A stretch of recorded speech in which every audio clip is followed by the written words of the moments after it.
오늘이 5월의 마지막 주입니다. 5월이 가정의 달이니까 가정 안에서 기쁨을 나누는 정말 좋은 달입니다. 그런데 5월이 되면 언제나 감사한 마음과 기쁜 마음과 더불어서 저에게 항상 있는 감정은 미안한 감정입니다.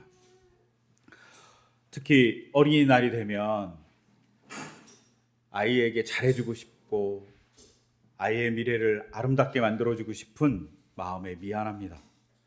더불어서 이 땅에 많은 아이들이 행복하게 어린이로서 살아가지 못하는 것에 대한 미안한 마음이 있습니다. 그런 현실을 못 만들어준 어른으로서의 자책이 있습니다. 또 8일이 되면 어버이날입니다. 마냥 부모님께 죄송합니다. 효도란 말이 말 자체를 끄집어내기에도 부끄럽습니다. 자식된 자로 잘하지 못하는 삶의 자리가 있습니다. 바쁘다는 핑계로 언제나 어른들한테 잘 못하는 모습이 우리에게 있습니다. 특히 저에게 많이 있습니다. 또한 고령화된 시대에 이 땅에 많은 어른들이 있습니다. 이 땅을 살기 좋게 만들기 위해서 열심히 노력했던 우리들의 선배고 어머니고 할아버지고 할머니입니다. 그런데 그분들의 삶이 흔들립니다. 그분들이 편안하게 살 수 없음에 미안합니다. 또한 15일이 되면 스승의 날입니다.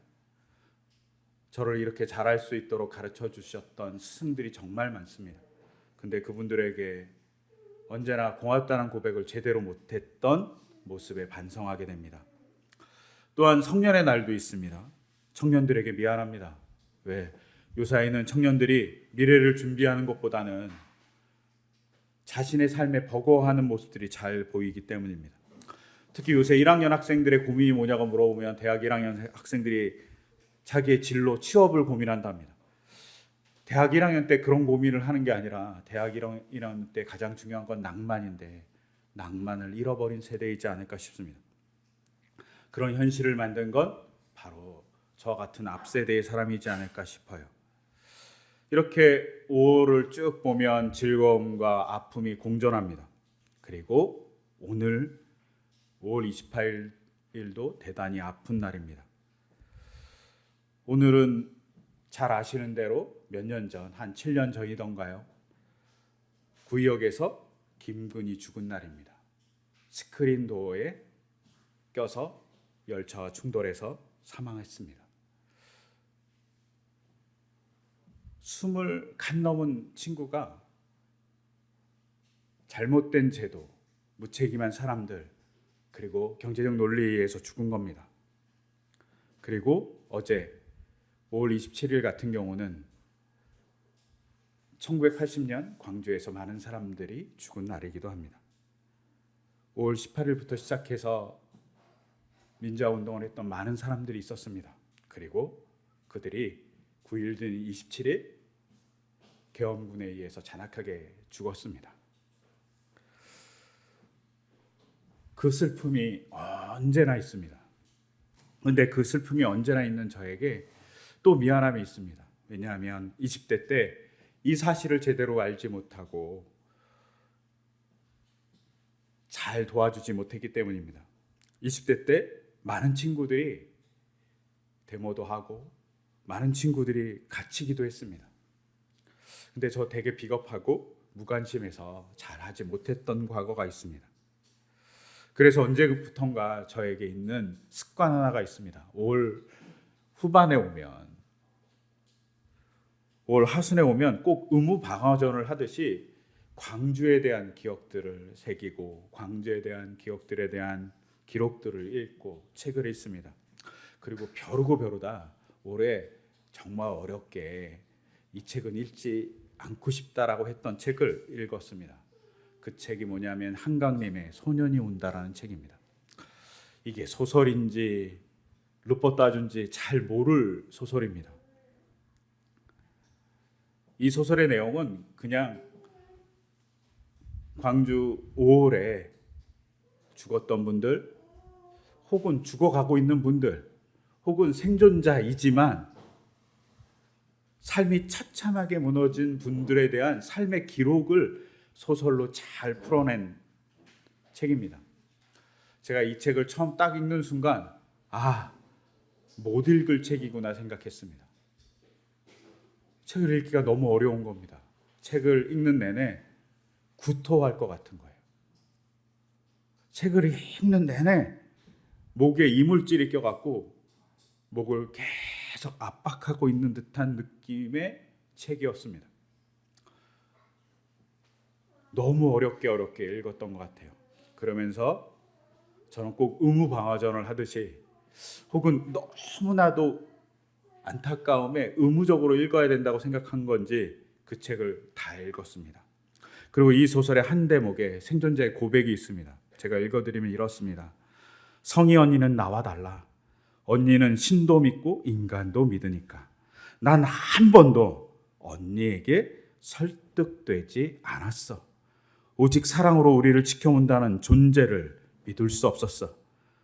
주기도문조차 끝까지 소리내 읽을 수 없었어.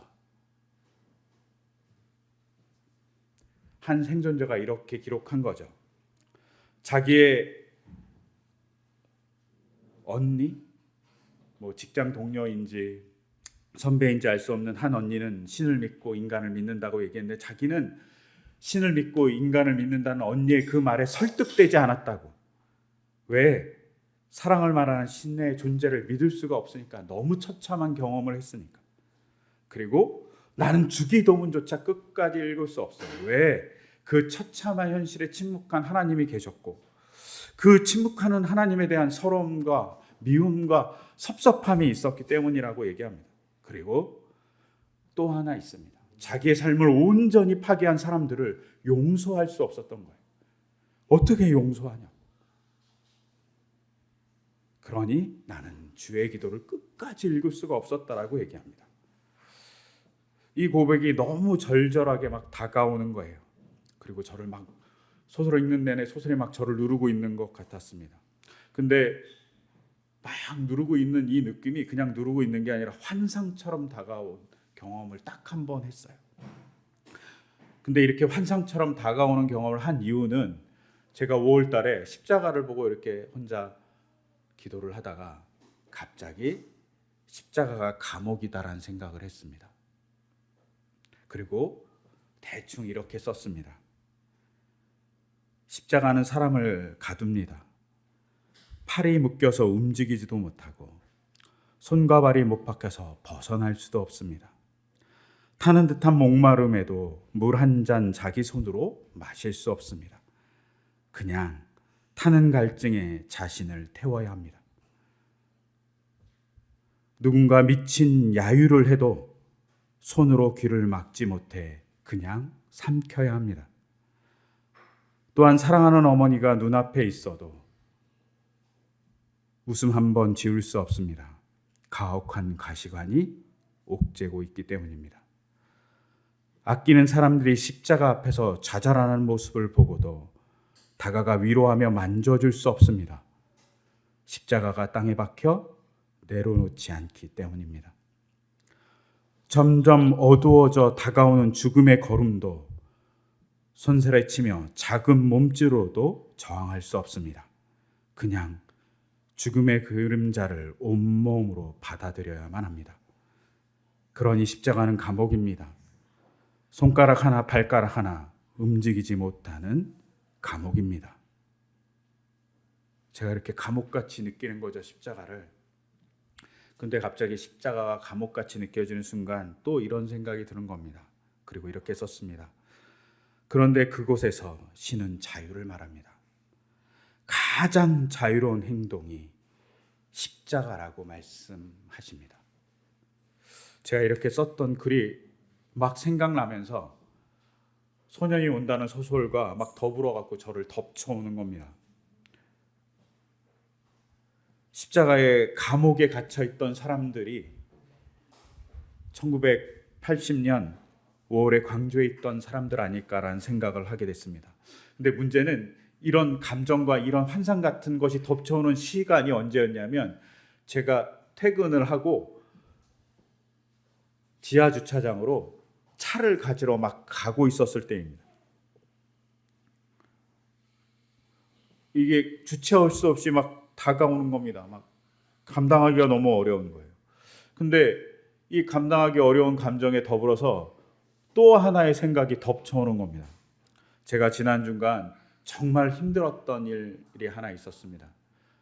지난 주간 정말 힘들었던 일이 뭐냐면 지난주 초에 제가 다니는 센터에 한 학생의 집을 방문했기 때문입니다. 제 학생의 집에는 정말 짐이 많이 있습니다. 저장강박증을 갖고 온 부모님 때문에 집이 꽉 차 있습니다. 집이 크냐? 집은 반지하의 원룸입니다. 세 식구가 겨우 살아가는 집이에요.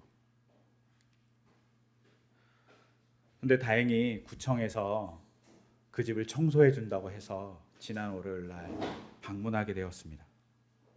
엄청난 양의 짐이 있어서 그 짐을 빼니까 겨우 사람이 들어갈 수 있는 집입니다. 퀸 사이즈의 침대에 딱 3명만 놓을 수 있고 나머지는 꽉 차 있는 집이라고 생각하면 돼요. 근데 그 바닥을 다 치우고 짐을 다 꺼내고 버릴 걸 구분하고 그러는데 그 순간 벽면을 봤습니다. 제가 뭐 내내 청소한 사람이 아니라 그냥 잠깐 방문했는데 벽면이 온통 곰팡이였습니다. 너무 마음이 안 좋은 거예요.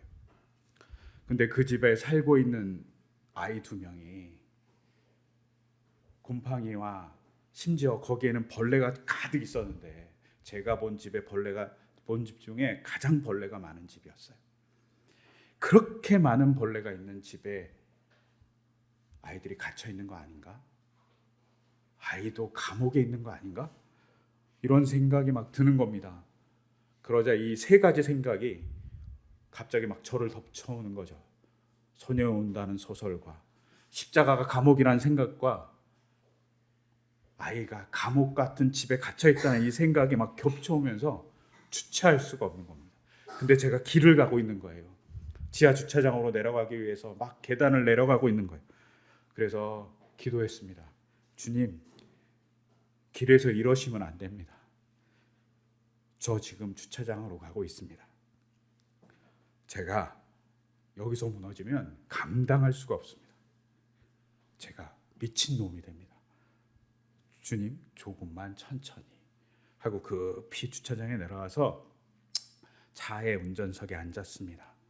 그리고 호흡을 가다듬고 숨도 좀 쉬고 그리고 들어오는 생각들을 다 받아들이고 나서 여러 가지 많은 시간을 좀 보내고 나서 주님께 이렇게 기도했습니다. 주님, 그런데 답답합니다. 주님이 감옥에 갇혀 있던 것 같이 저도 감옥에 갇혀 있는 것 같습니다. 그리고 주님께 이렇게 얘기한 거죠. 주님, 저한테 왜 이러십니까? 저는 할 수 있는 것이 아무것도 없습니다. 그 순간 다가왔던 말씀이 오늘 읽었던 그리고 설교로 준비했던 레위기의 말씀입니다.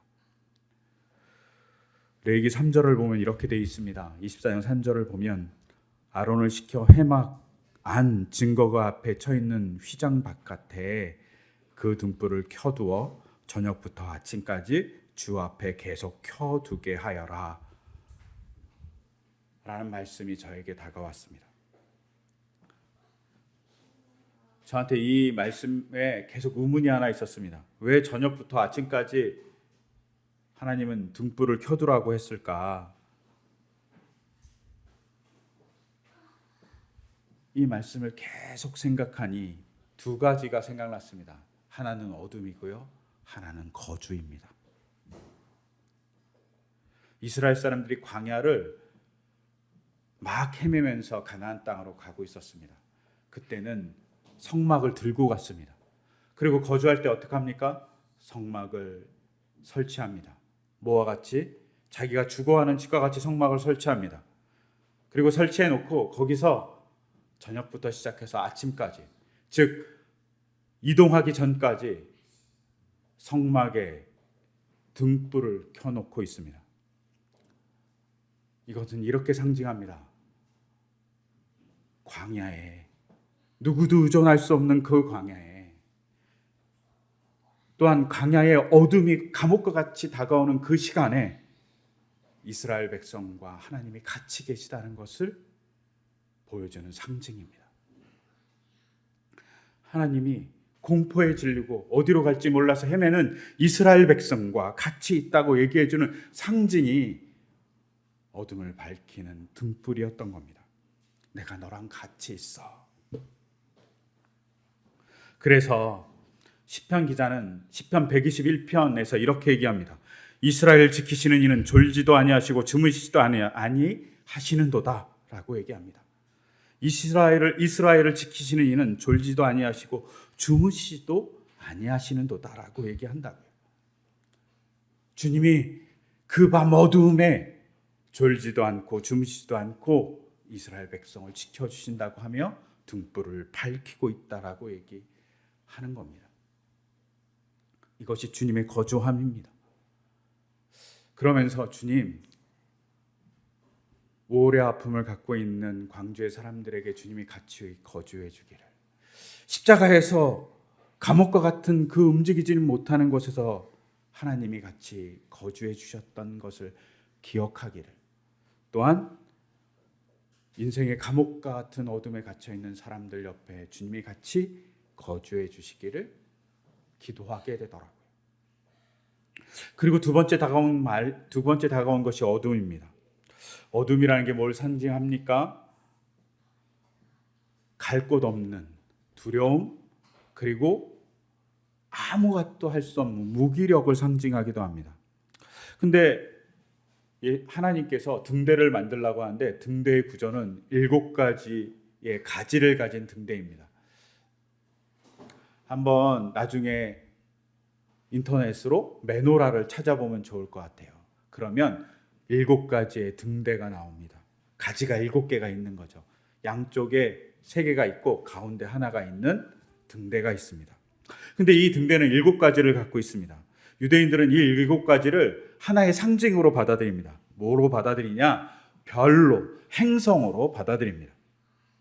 즉 7가지의 중앙에 있는 건 태양이고 양옆에 있는 3개는 우리가 얘기하는 태양계의 별들입니다. 아니, 태양계의 행성들이죠. 달, 수성, 금성, 화성, 토성, 목성, 이것을 의미합니다. 즉 등대는 하늘에 있는 별들을 의미하는 것이죠. 그리고 태양을 의미합니다. 하나님이 이것을 보여주면 뭘 얘기하고 싶습니까? 어둠과 같은 너의 삶의 자리에서 나를 보라고. 나는 어떤 존재냐면 우주를 만든 존재라고. 너를 위해서 우주를 만든 존재인 내가 너와 같이 있다고 얘기해주는 상징으로 하나님은 등대를 두셨다고 유대인들은 생각하셨습니다. 그러니 우주를 만드신 존재가 나를 도와주니 살 수 있는 것이죠. 그리고 우주를 만든 존재가 등대로서 또 하나의 상징을 갖고 있습니다. 그건 자유입니다. 이스라엘 백성들이 노예 생활에서 해방되어서 이스라엘 땅으로, 가나안 땅으로 가고 있습니다. 즉 자유를 얻은 자인 겁니다. 빛은 자유를 상징합니다. 노예의 어둠에 갇혔던 이스라엘 백성이 자유를 얻었음을 상징하고, 자유를 박탈당한 신세로 어떤 자유함도 없이 끌려다녔던 그 신세가 이제는 자유롭게 다닐 수 있는 자가 됐다라는 상징입니다. 또한 민족성이 말살되어서, 민족성이란 말 자체가 사치스러운 그 삶에 갇혀있던 것에서 자유를 의미합니다. 인간의 존엄성이 말살되었던 그 현실에서 회복된 자유를 의미합니다. 고귀한 생명에 태어났을 때 죽여야 하는 산파의 그 감옥과 같은 삶의 자리에서 자유를 의미합니다. 부부가 사랑함으로 태어난 자녀가 있습니다. 근데 그 자녀를 강에 버려야만 합니다. 부모의 사랑도 제대로 표현할 수 없는 그 감옥에서 해방된 것이 바로 출애굽이고 자유입니다. 그 자유함을 준 상징이 바로 성전에 혹은 성막에 있는 촛대 혹은 등대입니다. 그 자유를 상징하는 것이죠. 뭐가? 등대가 말입니다. 또한 예수님의 십자가 또한 감옥이지만 그 감옥은 우리에게 자유를 주는 하나님의 등대 같습니다. 그래서 이 등대를 보고 십자가를 보고 우리가 해야 될 일은 뭡니까? 우리의 감옥 같은 현실에도 하나님께서 자유를 주신다고, 하나님께서 같이 해주신다고 얘기하는 겁니다.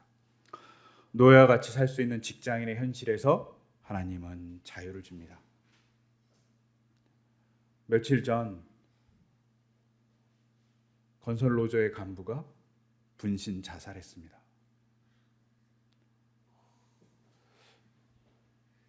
그분의 아픔이, 그분의 절절한 그 절규가 누군가의 자유가 되기를 소망합니다.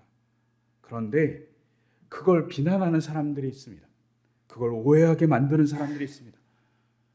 욕심과 자기의 이념의 노예가 된 사람이죠. 그들에게 자유가 있기를 소망합니다. 강조의 아픔에 갇혀 있는 사람들이 있습니다. 삶이 송두린 채 뿌리째 뽑힌 사람들이 있습니다. 그들에게 주님이 찾아가서 위로해 주셔서 자유를 주시기를 소망합니다. 또 먹고 살기 위해서 혹은 자신의 삶의 목표를 이루기 위해서 노동하지만 노동자로서 멸시를 받는 사람들이 있습니다. 폄훼받는 사람들에게 자유가 있기를 소망합니다. 자기 목소리를 내지만 검열이라는 것에 걸려서 자유가 박탈된 사람들이 있습니다. 종교의 이름으로 자유가 박탈된 많은 세계의 사람들이 있습니다. 여성이 자기의 얼굴조차 드러내지 못하는 그런 옥죄임이 있는 공간도 있습니다. 어린아이가 노동을 할 수밖에 없는 삶의 불편함을 갖고 있는 곳도 있습니다. 그곳에 자유가 있기를 소망합니다. 그런데 이런 자유가 있기를 소망하는 제 마음속에 항상 질문이 있습니다. 하나님, 이 자유를 바라는데 하나님, 저는 할 수 있는 게 별로 없습니다. 제가 돈이 많은 것도 아니고요, 제가 지식이 뛰어난 것도 아니고요, 정치적 영향력이 강력한 것도 아니고요, 드라마나 영화에 나오는 슈퍼히어로처럼 힘이 많은 것도 아닙니다. 무찌를 수도 없습니다. 이렇게 막 투덜거리는데 오늘 읽었던 마태복음 5장 14절의 말씀, 너는 혹은 너희는 세상의 빛이라 라는 말씀이 다가왔습니다. 그리고 그 말씀 뒤에 있는 말씀, 산 위에 세운 마을은 숨길 수 없다.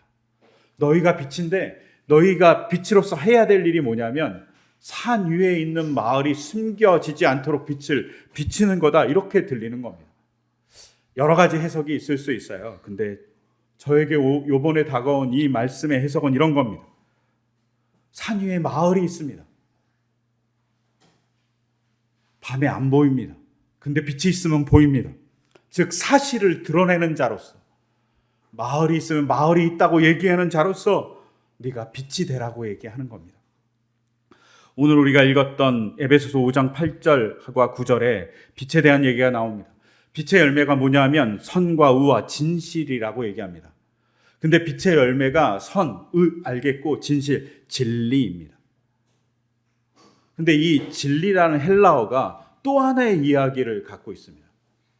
또 하나의 의미는 뭐냐면 진리든 진실이든 얘기도 하지만 리얼리티라는 말도 있습니다. 사실인 겁니다. 사실을 드러내는 것이 빛의 이야기라고 얘기하는 거죠. 즉 우리는 뭘 해야 되는 존재냐, 너희가 빛을 통해서 선을, 빛을 통해서 의로움을 바라기도 하지만 세상에 사실을 드러내는 존재로 너희가 살아가야 된다고 얘기하는 겁니다. 어떤 사실일까요? 선한 사실, 의로운 사실을 드러내는 존재입니다. 더불어서 어두운 사실도 드러낸 존재이기를 하나님이 원하시는 거 아닌가 싶었습니다. 왜냐하면 조금 전에 얘기한 제가 다니는 센터에 한 아이가 정말 안 좋은 환경에 살아갑니다. 근데 그 안 좋은 환경을 볼 수 있었던 건 그 집의 짐을 드러내고 짐으로 어둡게 갇혀 있었던 공간을 빛으로 비췄을 때 현실을 볼 수 있었습니다. 가득 채운 곰팡이와 사람이 주인이 아니라 벌레가 주인인 집의 현실을 보여줬습니다. 제가 이 현실을 보고 마음이 너무 심란한 거예요. 왜 심란하냐면 원래는 이 집을 지지난주에 제가 가서 보기로 했던 거예요. 구청에서 지지난주에 청소하기로 했다고 들었습니다. 그런데 잘못된 정보였던 거예요.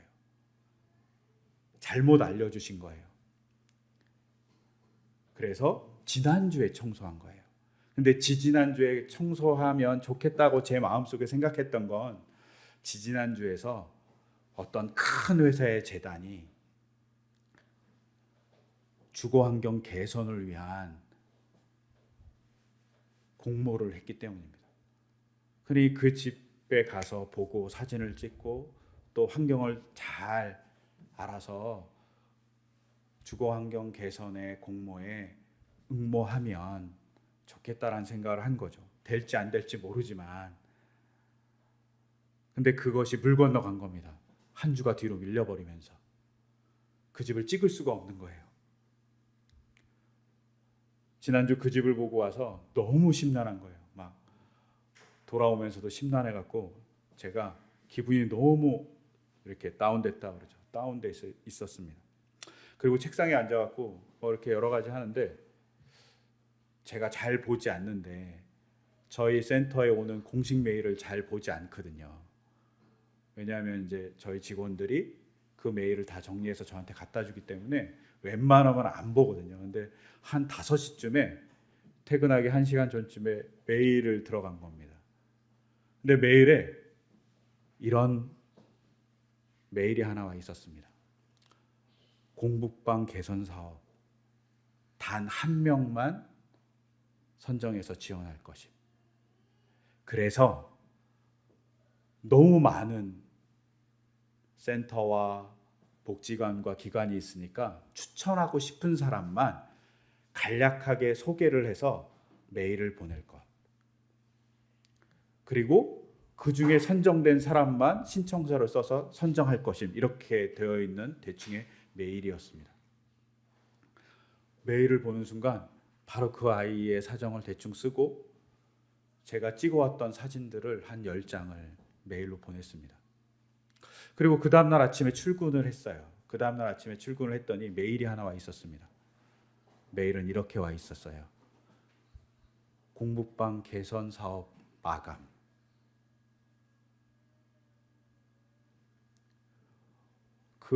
안 됐다는 거잖아요. 공북방 개선 사업 마감. 너무 마음이 안 좋은 거예요. 참 이렇게도 안 되고 저렇게도 안 되네. 이렇게 생각하고 있는데 제가 보통 출근을 8시 40분쯤에 하는데 9시 반쯤에 전화가 왔습니다.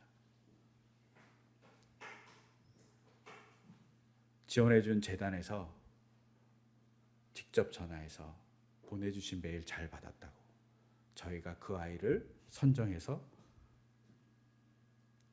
그 아이에게 후원하고 싶다고. 그런데 단 하나 우려사항이 있다. 99% 그 아이를 선정해 줄 수 있는데 1% 후원자가 거부하면 어렵습니다. 이렇게 나와 있었습니다. 이렇게 전화를 받았어요. 그래서 그 전화대로 너무 고맙잖아요. 그래서 고맙다고, 그리고 제가 잘 신청서를 보내겠다고 얘기했습니다. 그리고 할 일이 뭐냐면 이제 받은 후원금을 가지고 그 집을 개선하는 인테리어 업자들을 만나는 일이에요. 그래서 제가 뭐 그런 거 잘 아는 사람도 아니고, 그래서 아는 사람들한테 전화하기도 하고 또 단톡방에 올리기도 하고 뭐 지인들한테 막 도와달라고 막 업자 없냐고 막 물어보고 막 그랬습니다. 그랬더니 업자들을 몇 명 소개시켜 주셨고, 그리고 그들과 통화를 했는데 제가 얼마 받았습니다. 이걸로 사진을 보내드린 집을 개선할 수 있을까요? 그랬더니 업자들이 너무 마음을 심란해하면서 이렇게 대부분 이야기했습니다. 너무 좋은데 받으신 돈의 2배는 필요합니다. 이렇게 얘기하는 겁니다. 받으신 돈의 2배가 필요하다는 겁니다. 좌절하죠. 또 한 번 좌절. 그래서 심란해서 막 있는데 또 다른 분이 알려주신 인테리어 하는 분에게 전화했습니다. 근데 이분과 통화가 진짜 안 되는 거예요. 그러다가 밤에 이제 겨우 통화했어요. 이분은 목사님이시고 인테리어를 하는 분들입니다. 그리고 목공으로 하는 분들도 있습니다. 근데 이분들이 사진을 받고 갑자기 팀을 만들기 시작한 겁니다. 우리가 도와줄 수 있을 것 같아요. 근데 현장을 안 봤으니까 현장을 봅시다 라고 얘기했습니다. 그리고 이번 주 목요일 날 그분들하고 저는 그 집에 다시 가서 현장을 보기로 했습니다. 안 좋은 현실을 빛이 적나라하게 드러나게 하니 그 현실을 보고 그 현실을 고쳐주고자 노력하는 사람들이 생긴 겁니다.